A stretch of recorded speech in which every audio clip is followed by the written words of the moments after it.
Assalamualaikum warahmatullahi wabarakatuh. Kontrakan angker, ditinggal sendirian, part 1. Aku Johnson, umurku baru 10 tahun. Kedua orang tuaku sudah lama bercerai. Aku tidak tahu pasti alasan mereka berpisah.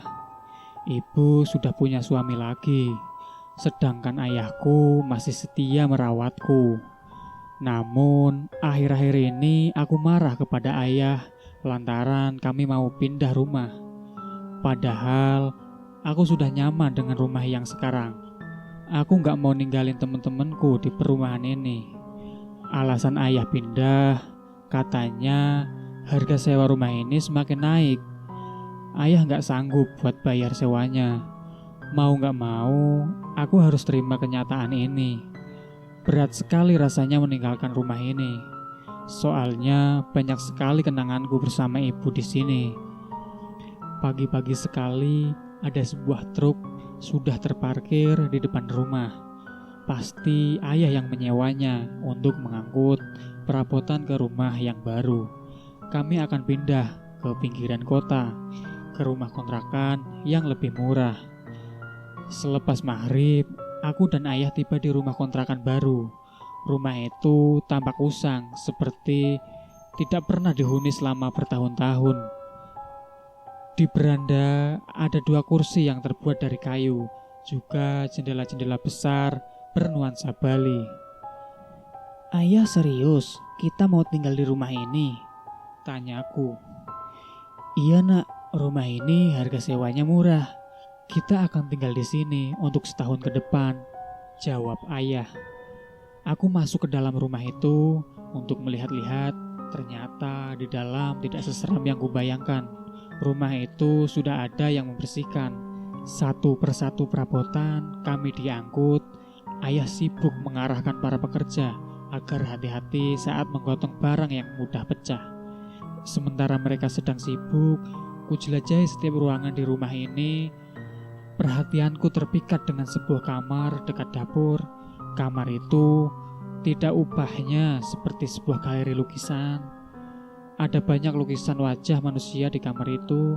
Sebagian dipajang di dinding, sebagian lagi terletak di lantai. Aku tidak tahu milik siapa semua lukisan itu. Wajah di lukisan pun berbeda-beda. Ada perempuan dan juga laki-laki. Tapi dapat kupastikan kalau sosok dalam lukisan itu adalah orang Indonesia semua. Sebab mereka menggunakan pakaian adat dari berbagai daerah.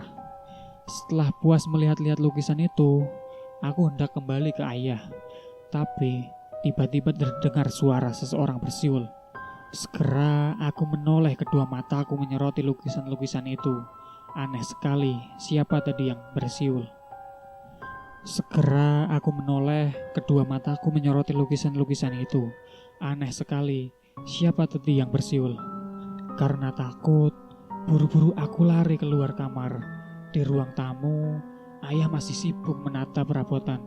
Aku memberitahunya kalau ada kamar yang penuh dengan lukisan. Dia bilang, itu lukisan si pemilik rumah. Dan aku dilarang menyentuhnya. Tadi ada yang bersiul juga ya, kataku. Salah dengar kali kamu, jawab ayah sambil sibuk membenarkan posisi lemari. Aku nggak salah dengar ya. Ya mungkin aja ada burung lewat, jawab ayah sekenanya. Malam-malam gini mana ada burung ya? Johnson, daripada kamu ngomongin yang enggak, lebih baik kamu mandi sana. Aku kesal karena ayah tidak menanggapiku dengan serius. Padahal jelas-jelas ku dengar ada yang bersiul di kamar itu. Tanpa berkata apapun, aku pun pergi ke kamar mandi. Air di rumah ini sangat segar. Ku guyurkan ke seluruh tubuhku selama mandi. Aku masih penasaran dengan kamar yang penuh lukisan itu.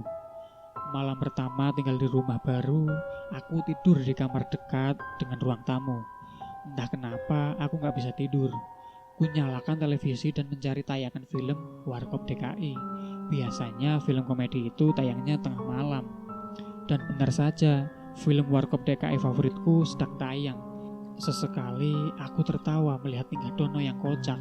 Lama-kelamaan, kantuk pun datang.